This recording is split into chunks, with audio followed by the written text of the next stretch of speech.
Hello everyone, welcome back to Maths Butterflies. Summer స్పెషల్లో మన second recipe అంబలి ఈజీగా ఎలా చేయాలో చూద్దామా. ఆల్రెడీ కుక్ చేసుకున్న రైస్ని ఒక బౌల్లోకి తీసుకొని ఉండలు లేకుండా నలుపుకోండి. ఇందులో ఒక 2 గ్లాసెస్ ఆఫ్ వాటర్ పోసి స్టవ్ మీద పెట్టి కొంచెం సాల్ట్ వేసి ఒక బాయిల్ రానివ్వండి.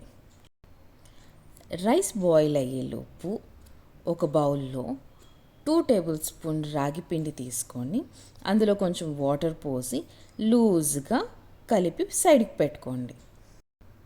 మధ్య మధ్యలో స్టవ్ మీద ఉన్న రైస్ని కలిపెట్టుకుంటూ ఉండండి, లేదంటే అడుగంటుతుంది.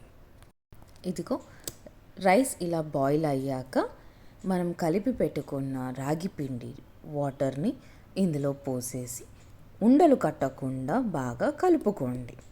ఒక 2 minutes బాగా కలిపి కొంచెం గట్టి పడితే కావాలంటే ఇంకొంచెం వాటర్ పోసుకోండి.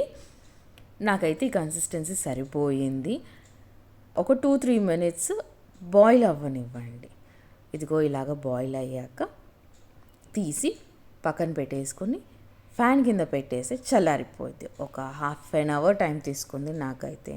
కంప్లీట్ కూల్ అయిపోయాక బాగా ఒకసారి కలిపేసుకొని ఇందులో 1 cup కర్డ్ వేసి చేతితోటి బాగా కలుపుకోండి. స్పూన్తో కలుపుకుంటే మనకి పెరుగు సరిగ్గా మిక్స్ అవ్వదు, కాబట్టి చేతితో కలుపుకుంటేనే చాలా బాగా స్మూత్ టెక్స్చర్ వస్తుంది అన్నమాట. సో ఖచ్చితంగా చేతితోటే కలుపుకోవాలి.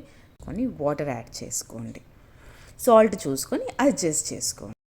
మీరు చిల్గా ప్రిఫర్ చేస్తానంటే కాసేపు ఫ్రిడ్జ్లో పెట్టుకొని తింటే యమ్మీగా ఉంటుంది.